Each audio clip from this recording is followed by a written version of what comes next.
It's Cardboard Time episode number 124, and I'm your host, Arwen Kathke. On today's episode, I have a huge update on my shelf of aspiration after my trip to PAX Unplugged, a review of Magical Athlete, and a interview with the one and only Randy Flynn. So I'm back in front of my computer after getting back from PAX Unplugged. Thank you all so much for riding along with us as we headed back with Jamie Daggers back home on this long, crazy road trip that we took to Philadelphia. It was a great time, got to see so many people, and we are going to be continuing the fun in just a little bit under a month at this point, I believe. I will be heading to OrcaCon in Seattle, so I will not be driving, I will be flying. Make sure to let me know if you're going to be there. I don't have anything scheduled as of now, no panels, no interviews. I am just going as an attendee to go and have fun along with my wife, so I'm really excited. So basically, I should be able to get a bunch of games in and get to play some stuff, get to hang out with my friends, and make some new ones. So I think I am so incredibly excited about that. So let me know if you're going to be there. Would love to see you out there. And hopefully, I get to work on this shelf of aspiration. Let's check it out. Let's see what the count is. I know a few of you have been wondering. It is at 132, and that is up by 11. So my status of having my episode count being higher than my shelf of aspiration count did not last long. Y'all know exactly what was going to happen as soon as I went to Philly. I got so many games. It's crazy. 29 games incoming since the last time that we talked. Now, that does cover a month. For those of you who are like, oh my God, that's so many. Yes, it is. But that does cover like 2 episodes worth of content. So let's go down the list. And I'll do a little short talk about the ones that I have played that I haven't reviewed yet, or that I don't plan on reviewing down in the played section. But the incoming games from crowdfunding, I did get Formaggio in. I did make a little post about that. I'll talk about that in a minute. From the purchase side of things, Don't Botch the Broccoli I picked up at PAX Unplugged. This was a game that Marceline Lyman recommended to me, and she said it was amazing and that I should really pick it up. It's a cute little small box card game, and we had a ton of fun with it. We played it while we were waiting for our server at Hot Pot. And then we found out that our server really didn't know that we hadn't ordered. So we got to play a game of that before we just went up and said, hey, we need to be served here. French Toast, we picked up from All Play at PAX Unplugged. Heavenly Bodies, speaking of Marceline, this was her game from the Indie Night Market. We picked that up. Tootin' and Hollerin', that was one that was on my list that I wanted to also pick up from the Indie Night Market. Tax the Rich. This was a random game that I saw that looked really interesting that I'll talk about in a minute. Trickety. This was at the Urban Professional booth and looked pretty cool. Aaron, also known as Game Enthuse Online, did a little demo for me for it. And it seemed pretty cool, so I decided to pick that up. A little small box trick-taking game. Jingle Bell Roll. This was at the Chris Couch booth. I went and picked this up and did get this played as well. Flip Stack Burger Shack. This was Joseph Chen's Indie Night Market game that he put out. And then finally, Fight 5 was a Chip Theory release that Liz Davidson talked a huge game about. So I went and I picked that up from Gots a Lot of Games when I got back home. As far as review copies go, this was the majority of the games coming into the collection. Let's start off with Take Time. This was a game that I talked about after Origins. If y'all remember that game, that's very similar to The Mind, but definitely a little bit more involved. As well as The Hobbit, there and back again. We have played 2 scenarios so far. I'll talk about it in a minute. The Unmatched Adventures Teenage Mutant Ninja Turtles came into the collection. I am so incredibly excited about this from Restoration and really looking forward, when I can find some time, to getting this to the table. I think this is going to be a really cool game and my first foray into the Unmatched series. So I'm really looking forward to checking that out and finally getting to play an Unmatched game.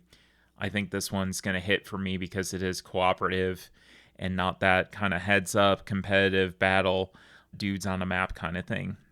Splendor Kids was in my influencer bag, and I was kind of surprised to see it. I didn't know that there was a Splendor Kids, and I am going to get this one out in the short term. Haven't gotten it to the table yet.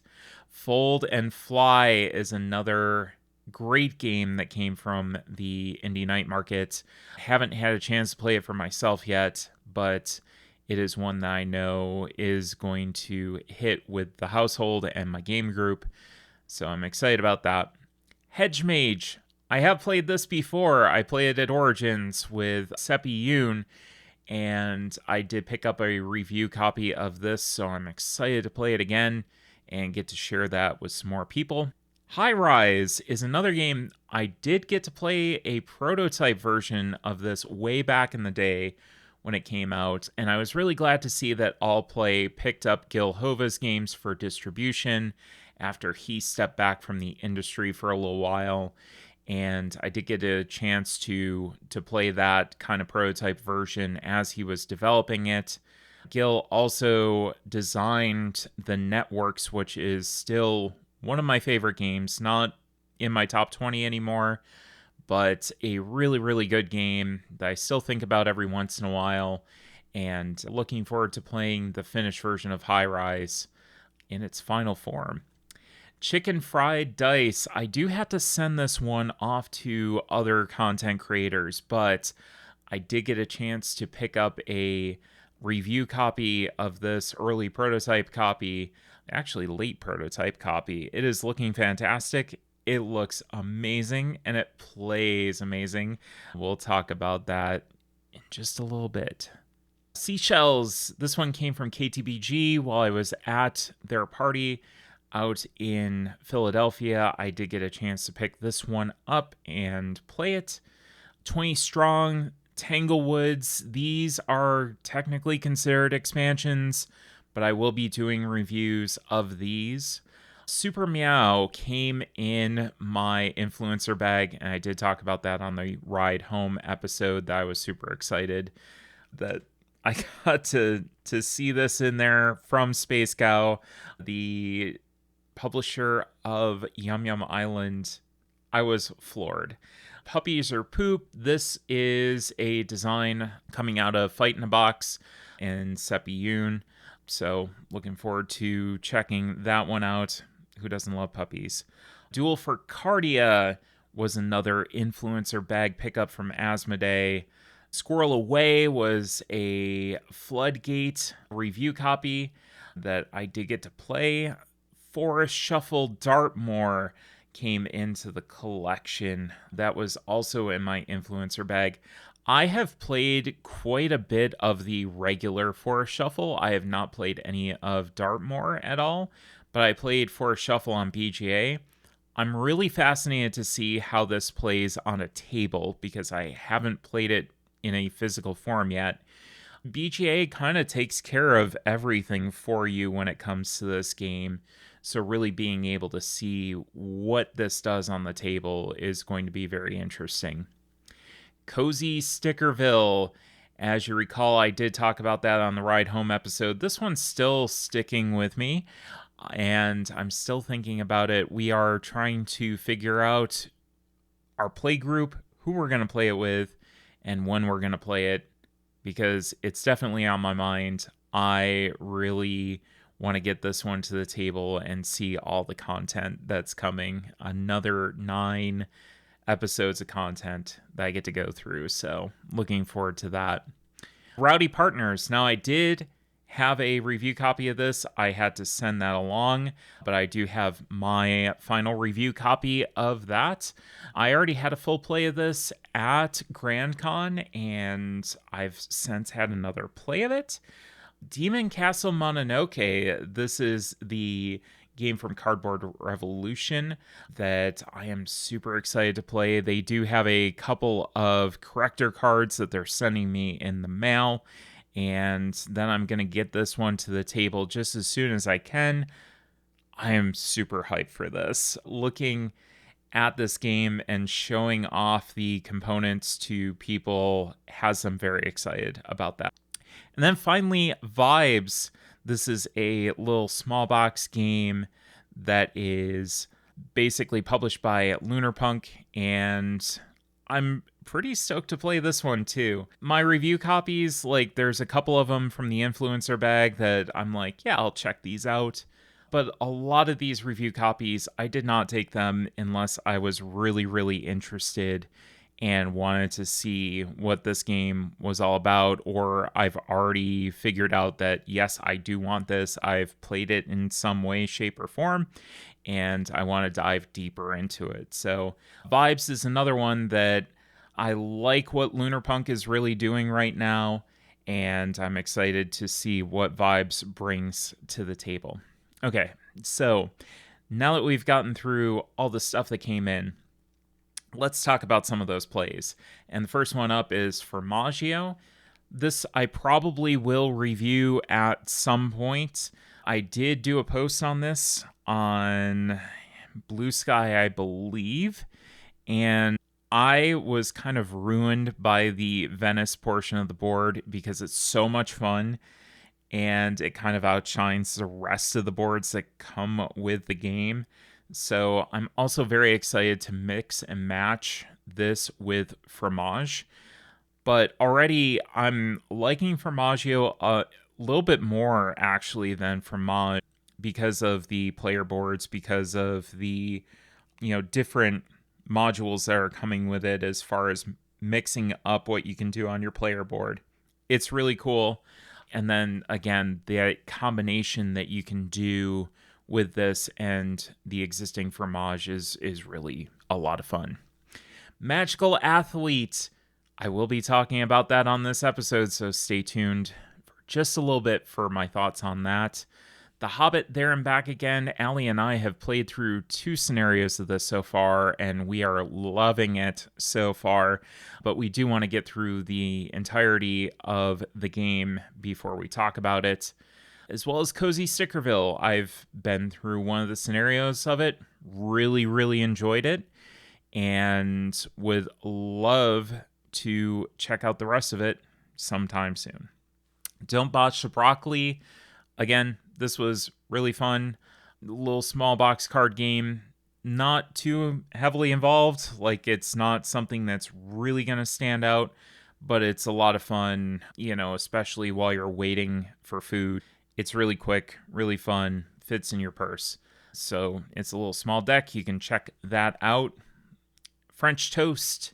This is a game by All Play that I need a few more plays of to really figure out how I feel about it. I've enjoyed it so far, but this is one of those games where you're trying to guess the word or phrase that somebody has in secret, and they're going to give you clues about what that is. So it's an interesting game. I don't know if I'm going to review it. We'll see. Tax the Rich. I did play a play of this, and I enjoyed it quite a bit. I will say that it's very reminiscent of a game called Mew and More, which I liked a little bit better, but I have not played with the player powers on this. So I'd like to do that before I do a final review, if I'm going to do one. Squirrel Away, I will be doing a review of, just not this episode, so stay tuned for that. Seashells, I will also be doing that. I had fun with the gameplay. I had a little bit of problem with the colors on this one, But yeah, definitely stay tuned for more on both of those. I will be getting reviews of those up. Jingle Bell Roll is another game that I would like to try to get a review of up soon, but I had a fantastic time with this game, more than I thought that I would, in fact. With it being so light, it's a nice little pressure luck game. We had a ton of fun with it, and you get just a little bit of an engine build in the middle of the game, where you're able to go and get just a little bit of something each turn to kind of help your engine go. I was kind of fascinated by this one, and do want to talk about that in a little bit more depth, hopefully next episode, because it's appropriate, right?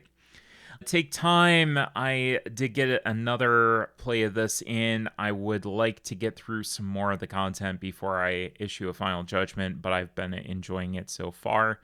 Fight 5. I thought that I would like this one more than I did, and I think it's a good game.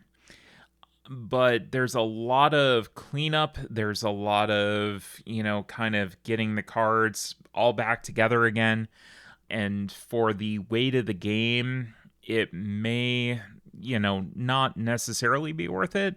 As far as I can tell, there's other games that I think strike that kind of itch that this is supposed to scratch a little bit better. I like a game like a Flip 7, a No Thanks, something that's going to be a small, kind of light party game, just a little bit better. I think it's fine. I think it's actually a good game. The problem is, once again, when it comes to having games out there, good games tend to get forgotten about a little bit in my collection. And this one didn't quite stand out enough to really talk about at length. I will be playing one more round of it at the very least before I do decide what to do with it in my collection. And then finally, Tournament at Avalon.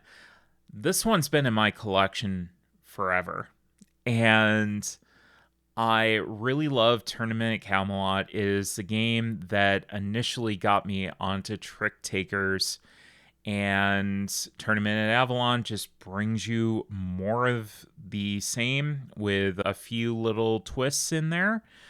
But yeah, had a great time, introduced some new folks to the system, and they enjoyed it as well.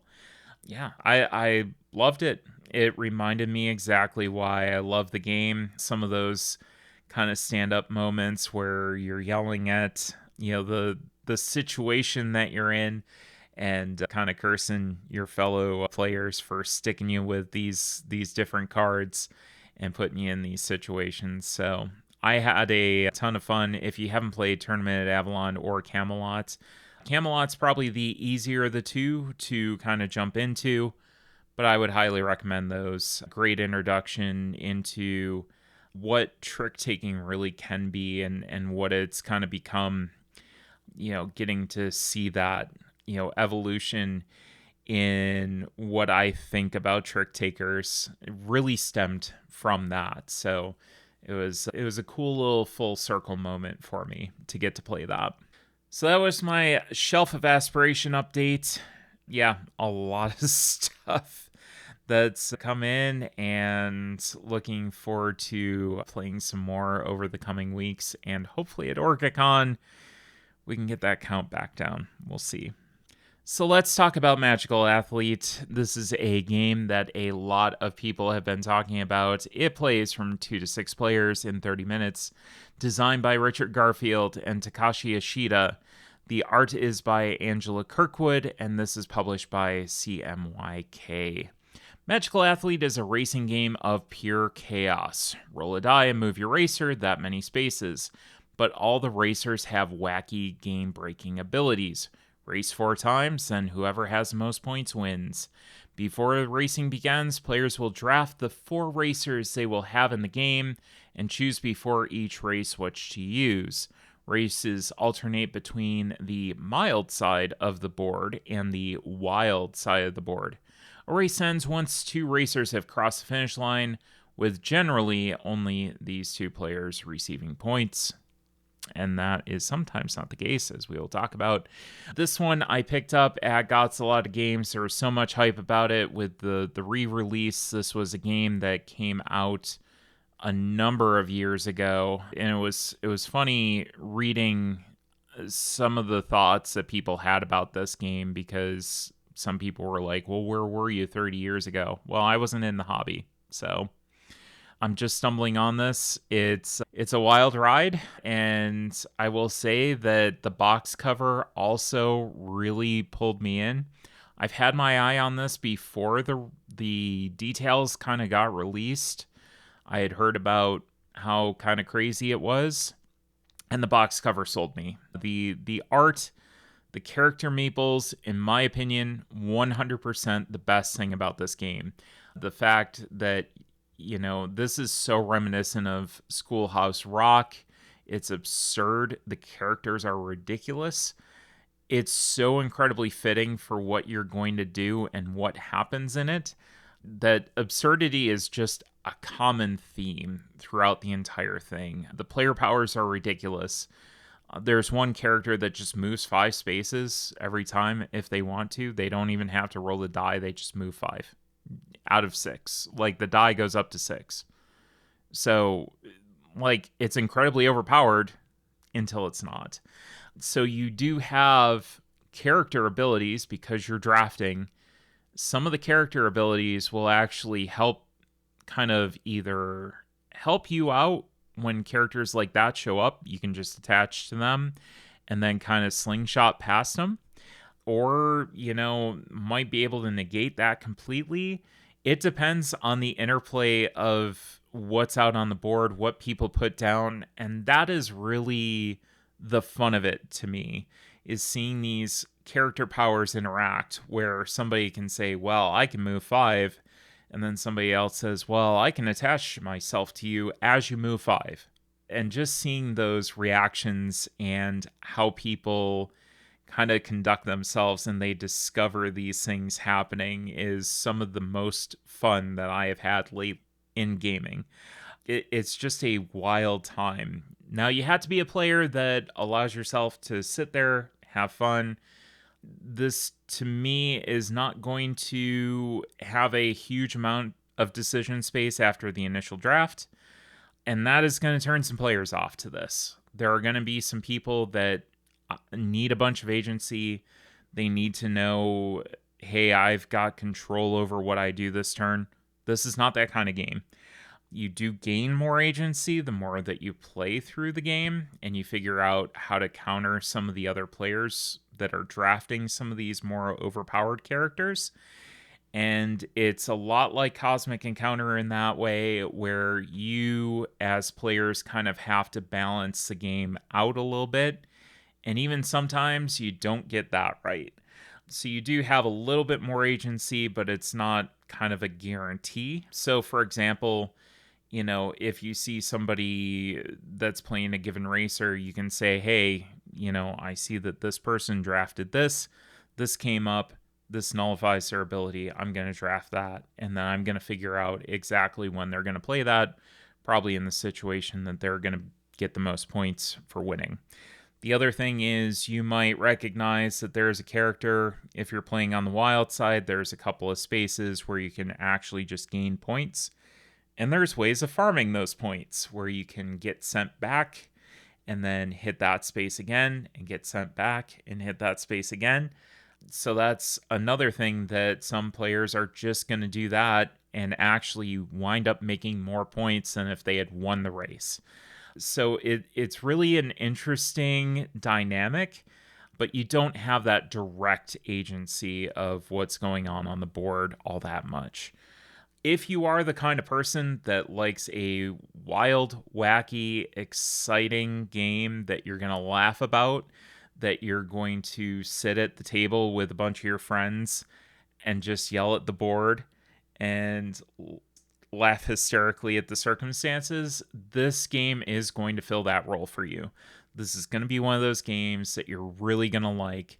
I really like this later at night with, you've played a bunch of games, you need something to come down from playing a bunch of stuff, or you need a game that is going to sit well with lighter gamers that just want to have a fun time, roll some dice, and sit around a table and, chat a little bit.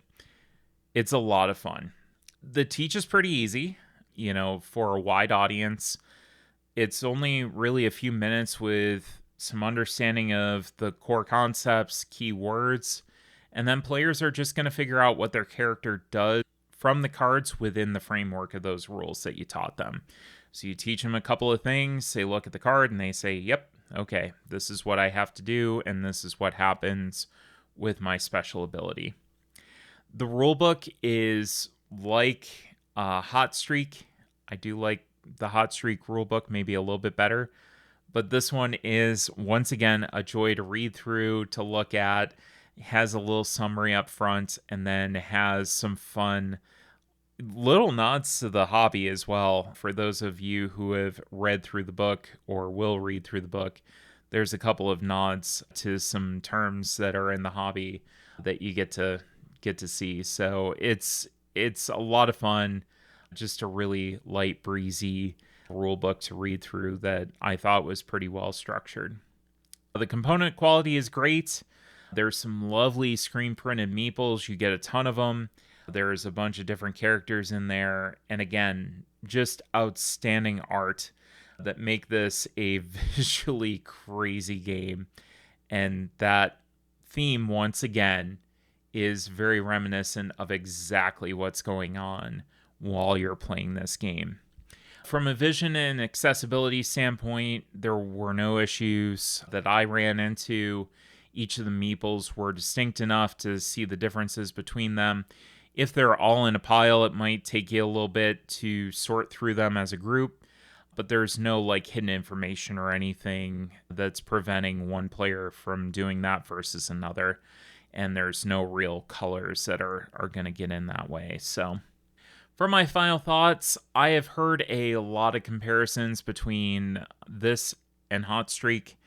Between the two of them, personally, I think I'd rather play Hot Streak a little bit, but it is very close. This is a very fun game, and it's really silly. It's just a wacky time. I think if people, really have a problem with that agency, that they need that ton of agency over their games, this is probably going to be something to skip. But once again, if you like those lighter games, if you like something that you're going to go and sit around a table and have a good time with your friends, this is one to check out.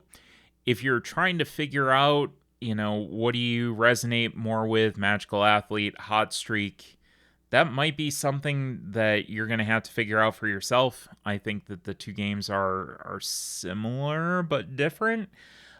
I think Hot Streak is going to be a little bit more suited towards people who like, kind of picking a winner and gambling, where this is going to be more of a pure race game. And it's really going to be something that people are going to have to discover whether or not this resonates versus Hot Streak. Personally, I would recommend playing them both and deciding for yourself if you need them. I'm going to keep both of them around, but that doesn't mean that they're both going to resonate with you. So again, you like a lighter game, have some laughs with a wide variety of friends, this one's definitely going to be for you. That is Magical Athlete. And stay tuned, because coming up I have an interview with Randy Flynn. On today's episode, my guest is Randy Flynn. Randy has designed one of my favorite games of the year in Tabriz, as well as Spiel des Jahres award winner Cascadia. Randy is also highly active in the Seattle board game design scene and working on developing the upcoming Forage and Honeypot by Flat Out Games. Randy, welcome to Cardboard Time. Thank you, Arwen. Happy to be here. So this is about a year in the making, because we had this conversation while we were out at OrcaCon, and I said, oh, Randy, I need to have you on the show, and then we just never did. Yeah. So here we are at PAX Unplugged, live. Hey, A year's not too bad, huh? It's not terrible. You've been kind of busy. I've been kind of busy, so Yeah, I'm glad that we're making the time now, though. yeah, very much. So how's your PAX Unplugged been so far? It's been pretty good so far. A little chill, not too many meetings, not too much stuff to do. Met a few people that it's always fun at conventions to meet people I've known online or otherwise for a while. And then reconnect with, especially a lot of designers and developers and publishers, just hanging out and chatting. So it's always nice. So a lot of that. Awesome. So can you tell the audience a little bit about who you are for those who don't know? Right. Well, you did a pretty good job on the board game side of covering things. But yeah, I grew up mostly on the East Coast, a lot of time in Delaware. Spent a formative 2.5 years in Isfahan, Iran, which, as Arwen mentioned, my game Tabriz was created because of that time. But I am a software engineer, and I moved to Seattle, the first place I chose to live as an adult after college, because it was a great place for software engineers, and I love places that have wonderful outdoors, especially mountains. So I've been in Seattle since '93, so quite a while now. I live there now with my wife and our 2 dogs and our son, who is not in Seattle but comes back pretty often right now. So. What kind of dogs do you have? So they're both mixes. One we know is a pit bull mix with something else, and the other one, pretty sure it's pit bull, maybe pit bull German Shepherd. He's the old man, probably about 14 at this point. So he's not quite the terror for us that he used to be. We had fun chasing him around neighborhoods. He was a little escape artist. So I wish people kind of understood that pitties are very nice creatures and, very docile when raised right and trained right.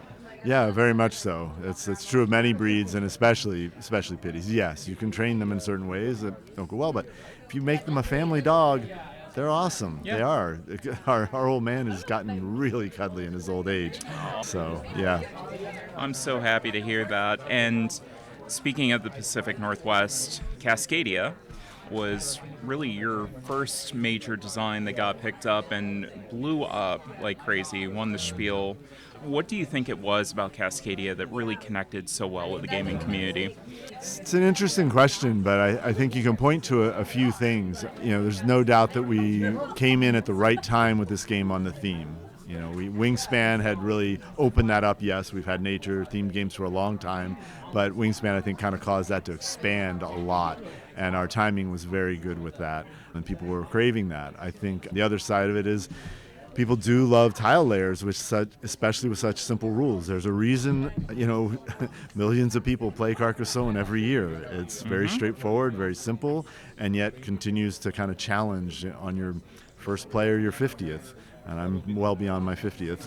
So I think Cascadia kind of fits in that mold and gives a little different theme. Maybe some of the feel people liked with Carcassonne, but with hexes and simplifying some of it. So beyond that, it's hard to say exactly, but... Yeah, it was just such a great mix, like you said, of the theme, of the simplicity of the actions that you get to take, and so many people were able to resonate with that. I've had a lot of people that I've shown that to, and they just pick it up immediately, like if they have no experience in board gaming. Yeah. And I think that's one of the really cool things. Some designs just hit with people and they're like, oh yeah, this makes sense.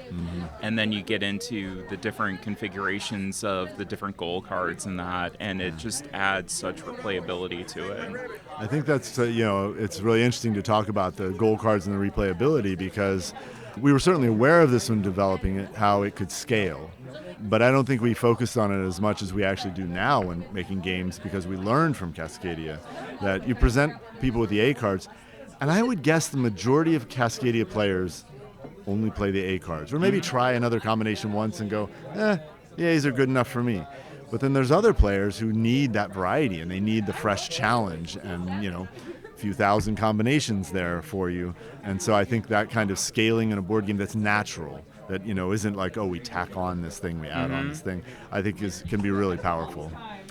And it was kind of fascinating because I had Cascadia for a long time, played with the A cards for so long. I'm always teaching games, all sorts of new players coming to my table. So usually I just get through the basic, the intro set, whatever configuration that might be.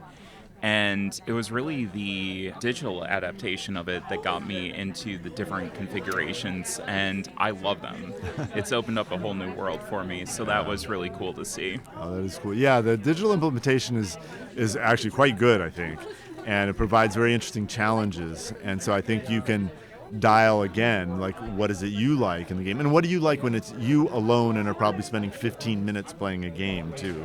Like how do you like to play that? And I think some people probably play very different sets on the digital than they do when they sit down at a table, even with their own friends. So, speaking of Cascadia, we have a new adaptation in the Cascadia universe called Alpine Lakes. Was the concept for Alpine Lakes, which is more of a three-dimensional feel where you're trying to create more terrain, was that in your original vision for Cascadia, or was this something new? This was something new. None of that. I don't think there's anything specifically in Alpine Lakes that was a part of Cascadia's design at any point. So I was playing around with tile laying, a couple of different things, multiple size hex tiles, as well as stacking hex tiles on top of each other. And I was struggling to find something. I was like, oh, this is a cool mechanic. I don't see how to make that into a game, I kept going. And then I paused at some point and said, let me step back and say, what if I approach this as, how do I make a Cascadia sequel out of these ideas? And I don't remember the exact timeline of when the double hex tiles became the thing and all of that, but it kind of slowly clicked that was a pretty good path. And so Alpine Lakes overall is a simpler game than what I had been trying to make. And that just resonated. So really, I've told the story before, Cascadia, the core design was like a week. It was working really well after a couple of weeks, and I signed it a little over 2 months after I had the idea. So this one wasn't that quick, but it wasn't that much longer because it kind of came together, and this was, still very pandemic-y lockdown times, a year later, but a lot of that. So a lot of it I did on Tabletop Simulator just because it was the easiest way to show it to the flat-out folks once I had something, kind of going, and cutting double hex tiles is no fun by hand. So yeah, I put it together from there, and then I had to figure out how do we take enough core parts of Cascadia that people will view it as a Cascadia game, an extension or a new version, and while making it also unique, not just, oh yeah, it's just another one, and maybe you don't need both or whatever, so I think that was kind of the focus at that point. It's been really interesting to see its journey through development as well. I got to play an early version of it while I was out in Seattle in January, and we'll talk about the Seattle design scene in a little bit, but it was really kind of fascinating to see playing with different people and how they felt about the terrain and how that came together. Like when Molly was watching us play, you had I think there was a crater type card that you were trying to create craters and that, and we were going after those. And Molly hated the concept of negative space where you use the table as, kind of the play area, and she goes, I hate negative space. I can't stand it. I absolutely despise it. So half of us agreed with her and half of us were like, I love this. I want the table to be part of it. So I thought it was really cool to see that development as well, kind of firsthand. Yeah, it's really interesting playtesting those cards in particular. So the folks who haven't seen anything about Alpine Lakes yet, we're talking about scaling, and the card you mentioned is actually related to that scaling because they're called environment cards. And if it tells you to set up and start playing the game and it's your first game, they say, the rulebook says don't use the environment cards yet, start with the base. And so they're things that can add in. And that actually gave us a lot of freedom though, because we could play with those. I think in the base game there's 27 of those cards, or maybe more in the end. I don't remember how much we ended up with. So there's a lot of them, and they all kind of take all the different approaches we could come up with. Someone would throw out an idea, what if something's like a mountain range? Can we do something that scores well if you make a range of things at a high peak, or can we make something where you see from one peak to another peak? At that point, you have no idea how you're going to make that work and make it score and make it reasonable. Right. And then, you've got a collab there. You've got basically, 5-6 people, who design games, throwing out ideas. How can we do it? And so most of the time, someone would figure out how we could make that a reasonable and fun card to do. Yeah, and you had the giant board that basically looked like the old Charlie meme from Always Sunny in Philadelphia, where he's standing in front of it, and there's all these, kind of strings going back and forth, and all these things written out, and it was fascinating to really see that. Many colors of Post-it notes. So many Post-it notes. For a while, the main scoring conditions were not cards; they were literally Post-it notes, or they were actually markings on that whiteboard. For a while, the whiteboard could not be erased. We took pictures of it, but really we needed the whiteboard to be there just to have the main scoring conditions up. That's wild. That's incredible. So let's pivot a little bit to Tabriz, and I wanted to ask you, what inspired you to create a game about Tabriz carpets? It's such a very unique, interesting theme. So, as I mentioned, I lived in Iran for 2.5 years as a child, and it was a very formative time for me in many ways. I was 8 years old to 10 years old, and I absolutely loved it. When I cook, at least half the time, I'm cooking Persian food and that kind of thing. My parents bought Persian carpets when we were over there. I have a few of those myself, and I had designed Tabriz very generically, resources from a market. And I even considered it being space station themed, at one point. So it was that generic. And when thinking through that, I was like, well, what's a theme that touches on me, not just the general idea? And when that one occurred to me, I realized, there's not many games out there like that. But I was very new in the hobby, and so part of me was like, well, does anyone care? Like that. Whereas now I'd be like, oh, that's awesome that there's nothing out there like that. Yeah. But then I was a little concerned. I started running it past people, and I basically got universal responses of, oh, yes, you should try that. And because it was so generic, it was very easy to change it just a bit, to focus on that theme. Yeah. And once I did that, that's often what happens with me. I'm a very mechanics-first designer 95% of the time, but there's that moment where sometimes when you apply the theme, it just ramps up the development. Like, okay, now it gives me direction, and some decisions that were hard or too open, or now I know where to go with them. And that definitely had that impact with Tabriz when I chose that theme. And it just seemed to fit so well. That was one thing that I was very curious about, whether it was a mechanics first story, theme first game, and now we have that answer. Yeah. But it just really does everything plays so well into the theme, where you're picking up the dies and you're trying to, fulfill the orders. It just works so incredibly well, and it's so incredibly different that it really resonated with me when I played it earlier this year. That's very cool. Yeah, I think there's a certain amount of that I will take some credit for, like picking out what the resources were, doing some research, figuring out the different things in fabric and all of that. But also the artistic work on that done by Dan May and Sid Feeney and others. You can make the mechanics fit the theme really well, and if all of the art and graphic design doesn't match, it will still fall apart for most people. Yep. And so that's why I feel like, yes, the mechanics match pretty well, but also everything you do, you're on a play mat that has this wonderful period-specific style that Sid did for the play mat.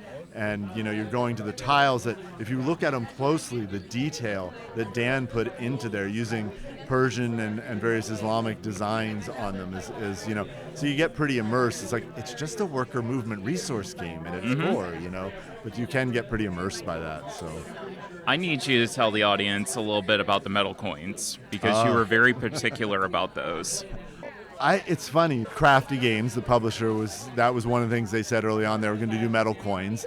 And, it was funny because I've bought metal coins for games in the past and I never end up using them. They clank around, they're a little to this or a little to that. And I'm like, so I kind of stopped buying metal coins, and I thought of myself as a non-metal coin person. But I was like, if I'm going to have a game that has metal coins designed for it, Tabriz is a really good one. So I had no objection or no end to them doing it.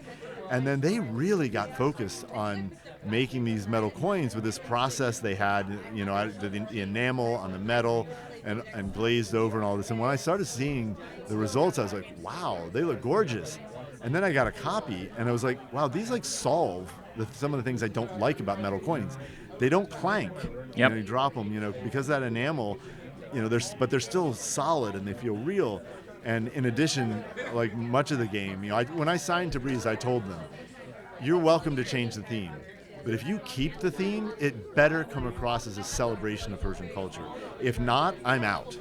And I think they did an excellent job of that, cultural consultation and all of it, Persian artists and everything. But on the coins, it really shines through too, because I was like, do we get to have the Persian numerals on them? Like, well, we're thinking we do Arabic numerals on one side and Persian numerals on the other. And I was like, that is perfect, especially because the Persian 5 is my favorite numeral in the world. And for people who don't know that, it is an upside down heart. So. It really does stand out too. Like anytime that I bring those coins out, it is part of the experience where they're like, oh my God, these are gorgeous. Yeah. So, job well done. Mission accomplished on that. Do you have any advice for other aspiring designers, things that you've learned throughout the process that you'd want them to know? It's always an interesting question because I listen to people in the industry give that advice, and the first thing I say is take any piece of advice with a grain of salt. It may not apply well to you, it may not apply well in every area, and I think I learned that from some of the stuff I listened to early on. Like, just as an example, you will hear the advice of like, don't make your prototype look nice, or don't make it look nice too early. They're actually both kind of good bits of advice because it's about time and energy, and you could waste a lot of time and energy on something that's not there. But I learned for me that at a certain point in the process, to keep my passion alive, I needed that to move along. I needed to get better looking and feel more like, and to be that I could put it in front of players and have less to explain because I did a good job on graphic design and it pops for them and all of that. So I started really applying, that earlier and spending more time on my own skills at that, trying to develop, mostly graphic design. It's not really artistic more than it is putting pieces together and all of that. So, a lot of it is dial it to what works for you. And there's also, are you trying to be a full-time designer, or is this a hobby, or is it a hobby but you expect it to be like 25% of your downtime? Like, all of those matter in how you approach things, and what you want to spend your time on. So, for me, it's practically a second career at this point, and so I do spend a lot of time on it. It means I'm willing to spend for tools. It means I'm willing to spend time working on processes and templates because I will use them over and over quickly, and the time will be worth it. For other people, that would be wasted time if you're not spending a lot of time on it. No, get to the core. Get to the core of the thing, and don't waste time on these other bits. Very, very good advice, I will say. And it's interesting that you mentioned the graphic design and the usability for other players, because it's so true. I had never really thought about that. But looking back at other games that I played and prototypes that I played, going in and having something that may not be the prettiest, but actually has really good direction as far as that graphic design, and telling you inherently on the board, what am I doing? Yeah. Where does this go? I think one thing that did that really well for me was Galactic Cruise, and looking at the early versions of that, everything just kind of fit in its place. Yeah. And it really did give me a sense of direction and usability. So, and as someone who puts together prototypes, I've been in this situation both on my own and on a co-design where when they get to making the real product, they actually have a challenge. They need to make it as readable as the prototype because there's such a good job done on that. Now they're adding art, which can obfuscate things, or it can help. And it's like, well, the prototype was so easy to read. If you start making it a little worse, you're not going to like that. So maybe it looks pretty, but doesn't function as well. So you're part of the, what I would call, Seattle design scene. A lot of fantastic talent coming out of there, a lot of great games coming out of there, and it's something that I got to experience firsthand, staying out in Seattle for an extra week after OrcaCon and really seeing all the different designers coming together, having that community, through different playtesting nights and that, watching you and Joseph Chen just kind of roaming around, playing different stuff, like not even getting your stuff played, but getting others played, and building that community. How important has that been as far as getting new games tabled and signed and released out into the wild? I mean, for starters, I don't know what the alternate universe looks like for a number of us without that community. Because, you mentioned Joseph and I, we were both part of that kind of initial gathering of folks, as well as Sean with Flat Out and Molly with Flat Out and all of that. So, like, does Flat Out Games exist as it is without that community? I don't know, but maybe not, and because it was a very supportive community from the start. We would get together, and the goal was to play everyone's games, learn to give feedback, learn to teach people things or learn from other people on graphic design. Joseph, during much of that period, was putting together fantastic factories, and in some ways he was at the next step of the process than many of us, and he would show up to design nights with his computer working on the art and graphic design. And if you wanted to, you could go chat with him about it and see what he was doing and learn, what he was doing, which was funny because he was literally learning it on the fly at the time. So yeah, a lot of that going on, and I think having a community, like I still go to a design night, a weekly one every now and then, and it's great because I know most nights I'm going to get my game played, but I'm going to play 2 or 3 others. That's what it's about. You go and you're trading your time and energy, and playing other people's prototypes is incredibly valuable, especially with people who are good at giving and taking feedback. So it's really helpful. I think the process of giving feedback as well as taking it, that's both skills are very intricate, or both skills are very necessary to develop, because I think they play off of each other very well. Like if you're giving feedback, then you're receiving feedback a little bit better, and vice versa, because you have to be able to give that feedback that's not only useful but not just critical for the sake of being critical, know. Yeah, and I think that's interesting because you called it community, and that really is what it's about. Because yes, you can have the events and you can pull people there, and Playtest Northwest, local playtesting group, was really my first into any of this, and they run events, and those are great, and they were incredibly helpful to me. But the community side of it had some overlap with that, but it was almost kind of its own thing. And so it's hard, people say, oh, how do I get what you had in Seattle here? I'm like, I don't exactly know. Some of it was the people that showed up just vibed with each other, at least the ones that stayed. Yeah. And so, we were all pretty close, especially early on. We've come, some of us have gone our own ways in different things. And that in itself was very, very helpful. So.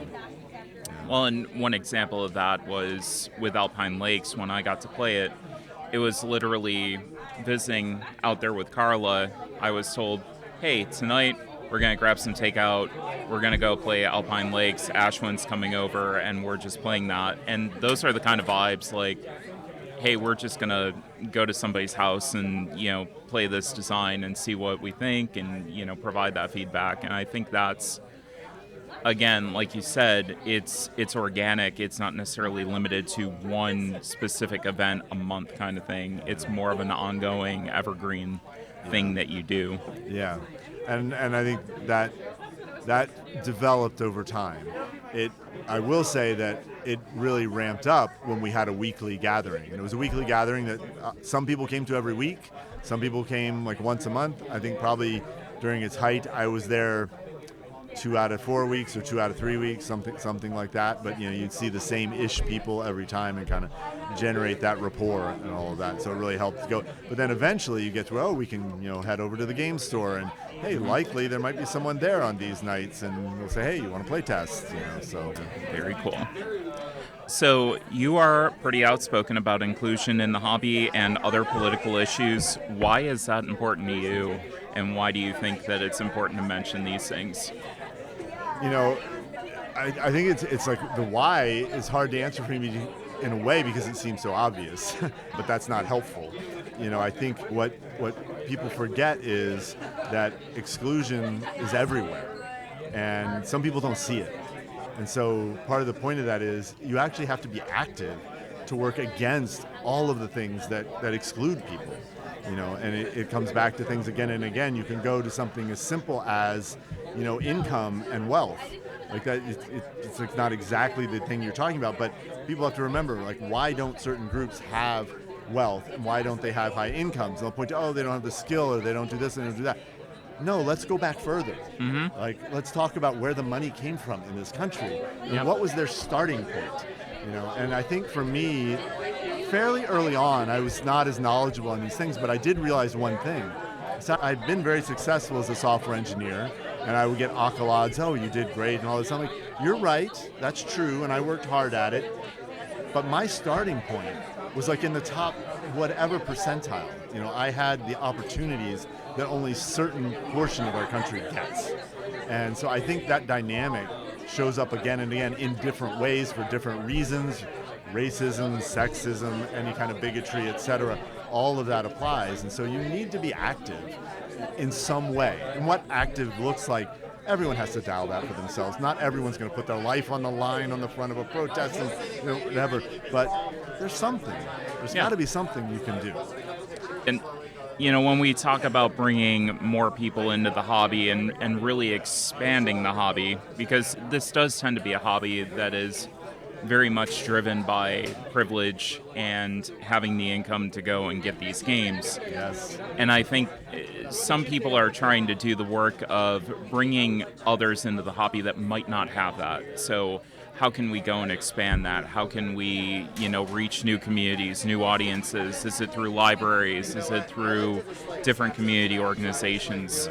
So I think that's a really good point that, there's so many things that we have to look at and be aware of. And when it comes to really being inclusive and really bringing everybody in, which we have to do at this point if we want to grow, those conversations are so incredibly important.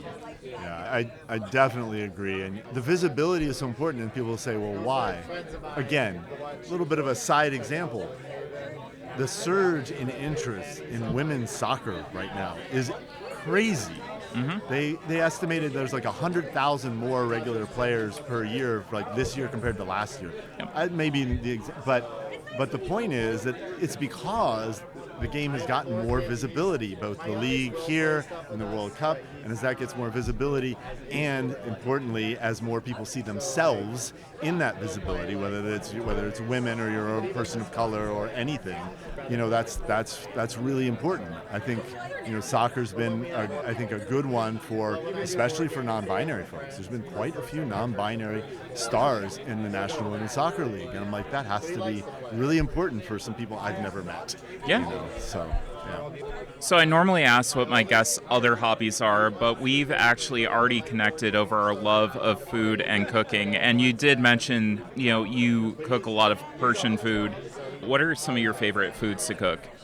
So most of Persian food is really the only specific cuisine that I focus, that I say I want to make more of this and learn a lot more about it. I make everything from the simple kubade kebabs as the national dish to a bunch of things that I don't make that often but try, like gourmet sabzi. Karafs is another famous one, and the number of the different kebabs and stews, ashi joe. To be clear, I don't cook every week. I'm not like the cook person. Mm-hmm. But often when I do, I'm spending 3 hours plus, doing it. Because Persian food, for the most part, is not meant to be cooked quickly. It's the prepare a bunch, over the day, and then you got it for a while, and you have a big gathering. That's kind of what you see from it. I eat a lot of Latin food at home of various kinds. My wife is Latina, and that has been fantastic. I've gotten such more variety of that kind of food. I can't buy salsa in a store anymore because my wife and my sister-in-law make salsa at home, and I'm just like, why would I ever not have this instead of something in a store? So they've kind of ruined me there.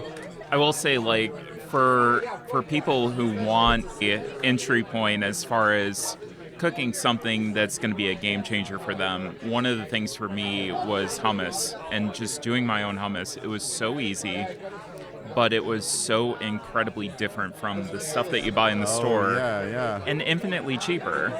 Oh, salsa is very similar. Salsa's the same way. Tomatoes and peppers and onions and salt and pepper, but it's very, very cheap stuff to make on your own. So yeah. And hot sauce, you can grow your own peppers, and all you need is a little bit of garlic and some vinegar, and you're all set. You're good to go. And it's way better tasting. So, food's kind of a love language for me. Would you say the same thing for you as well, or? That's interesting, love language. I've never thought of it that way. It's definitely high up on the things that I want to have memorable experiences around and want to eat good food regularly. I also eat, your average hamburger happily. Mm-hmm. So, I eat at all levels. But yeah, I found myself today taking a picture of a restaurant sign going, I should remember this. Maybe I want to check that out, today. So, yeah. Any good food that you kind of gravitate towards in the Philadelphia area? Since we're at PAX, I might need some place to go tonight. So, you have any recommendations for me? I mean, PAX Unplugged is my favorite, what I call full service convention for a number of reasons. And one of them is I love downtown Philadelphia to visit. It's just fantastic. I love, if my hotel's 10 blocks from the convention center, yeah, there's some downside to that, but I actually love the walk, especially when it's a little cooler and drier than it has been this time, but fun walking through the city. And the convention center is right next to Chinatown, and there are a number of fantastic restaurants there. I mean, I'm not very knowledgeable about them. I usually have other people take me places, but I've had some fantastic food there. We had Malaysian food last night. I could probably get you the name of that restaurant later if you want. Perfect. And I had hand-drawn noodles places in the past that are fantastic. But there's a German pub that does great, German sausages and pretzels and mostly German beer as well. So. Any other hobbies besides food? It's funny. My profiles may even still say this. I used to say, watches soccer, plays basketball. So I grew up playing basketball. It's definitely a hobby level thing, and I got back into it as an adult, but as an adult like mid-20s. And for a long time I played it. Unfortunately, the pandemic killed it for a while, and then my league never came back, and now it's kind of fallen off the wayside. But so now it's like I'm mostly games. A little bit of hiking. My son and I got to go on a nice hike last year, or earlier this year, So I do a little bit of that. Awesome. Well, you certainly have enough places up in the Pacific Northwest to go for that. Yeah, it's definitely. I've never been someone who goes a lot, but I backpack. So that's my preference is to backpack into the mountains. And I've had some great trips. The Olympic Peninsula is kind of my personal favorite out there, but also many in the Cascade Range as well, driving as little as an hour and 15 minutes sometimes from Seattle to park and then hike and pack in. Awesome. Any other games that you have on your table other than what you've been working on? Let's see. What I should have thought about that a little bit. I put it here as I tell everyone. Concordia is my favorite game. By quite a bit, actually. I actually now play it digitally and in person sometimes. And I've had the wonderful experience of my son coming back into more standard board games as he's gotten older. He played a lot when he was younger, faded away from all but a few kinds, and he's come back. And now he is very competitive with me playing Concordia. I never imagined he would have been playing that game 2 years ago. So that's been actually a lot of fun. And he's got several friends who enjoy playing it too. So that's been pretty cool. That's awesome. Yeah, Concordia is an absolute favorite of mine as well. It's in my top 20, and it's a great game. The theme, maybe not so great, but at the same time, the mechanics are just so good. I take the theme and decide that is the Trading in the Mediterranean game for me. All the others can be ignored, so I don't have to apologize for it. That is the one.